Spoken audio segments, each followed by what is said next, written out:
किसी ने लिखा है कि पैर से अपाहिज एक भिखारी सदा प्रसन्न और खुश रहता है। किसी ने पूछा कि तुम भिखारी हो, लंगड़े हो, तुम चल नहीं सकते और तुम्हारे पास कुछ भी नहीं है, फिर तुम इतने खुश क्यों दिखते हो? आखिर क्या बात है? तो भिखारी ने कहा कि भगवान का शुक्र है कि मैं अंधा नहीं हूँ। भले ही मैं चल नहीं सकता, पर मैं देख तो सकता हूँ। जो नहीं मिला है, मैं उसके लिए प्रभु से कभी शिकायत नहीं करता, बल्कि जो मिला है उसके लिए प्रभु को धन्यवाद जरूर देता हूँ।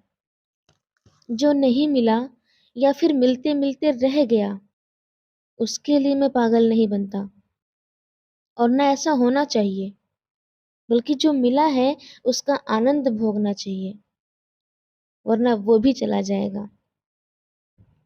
पर सच्चाई तो जीवन की ये है कि जीवन मिट जाता है, लेकिन आदमी की चाहत नहीं मिटती। मन सबसे बड़ा भिखारी है। विश्व विजेता सम्राट सिकंदर भी मरता है तो वो भी रोते हुए मरता है। तो फिर हम और आप क्या हैं? इसीलिए संतोष सबसे बड़ा सुख है।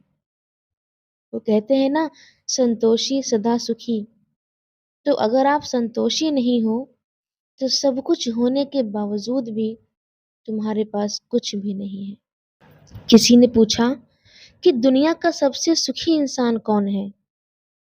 जिसे सोने के लिए नींद की गोलियां नहीं खानी पड़ती और जागने के लिए अलार्म की जरूरत नहीं पड़ती। वो इंसान संसार का सबसे सुखी इंसान है। जो फर्ज निभाता है लेकिन किसी का कर्जदार नहीं है, वो संसार का सबसे सुखी इंसान है। जो प्रतिकूल परिस्थितियों में मुस्कुराता है, वो संसार का सुखी इंसान है। जो अपनी मेहनत पर भरोसा रखता है, वो संसार का सबसे सुखी इंसान है। जो अपना काम खुद कर लेता है, वो सुखी इंसान है। भगवान ने कहा है कि सुख कहीं बाहर नहीं, तुम्हारे ही भीतर है। इसीलिए सुख को अपने में खोजो। नमक से कोई व्यंजन नहीं बनता, लेकिन बिना नमक के भी कोई व्यंजन नहीं बनता। सब्जी, दाल, नमक बहुत जरूरी है।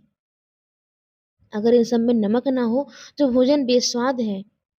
इसीलिए जीवन में थोड़ा दुख ना हो तो जीवन भी बेस्वाद है। दुख से सुख में स्वाद आता है। थोड़ा दुख भी जरूरी है। दुख मीठे के साथ नमकीन जैसा है। इसीलिए हर हाल मस्त रहिए, चेहरे पर मुस्कुराहट बनाए रखिए। हंसता मुस्कुराता चेहरा सबको अच्छा लगता है, क्योंकि दुख किसके जीवन में नहीं है। सबके अपने अपने दुख हैं। हर कोई रो रहा है।